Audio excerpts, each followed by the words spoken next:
ஆஸ்திரேலியாவிற்கு எதிரான டி20 தொடரை இந்திய அணி 2-1 என்ற கணக்கில் கைப்பற்றியது.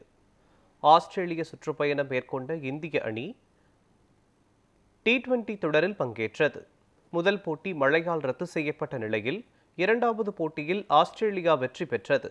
இதனையடுத்து 3 மற்றும் 4வது போட்டிகளில் இந்திய அணி வெற்றி பெற்று 2-1 என்ற கணக்கில் முன்னிலை பெற்றது. 5ஆம் போட்டியில் டாஸ் வென்ற ஆஸ்திரேலிய அணியை பந்து வீச்சை தேர்வு செய்தது. இந்திய அணி பேட்டிங் செய்தது. 2 விக்கெட்டுகளை இழந்து 52 ரன்கள் குவித்திருந்த போது மழை குறுக்கிட்டதால் ஆட்டம் நிறுத்தி வைக்கப்பட்டது. ஆட்டம் நடைபெறுமா என்ற ரசிகர்களின் எதிர்பார்ப்புக்கு மத்தியில் மழை நீடித்ததால் ஆட்டம் ரத்து செய்யப்பட்டது. இதனால் 2-1 என்ற கணக்கில் முன்னிலை வகித்த இந்தியா தொடரை வென்றது.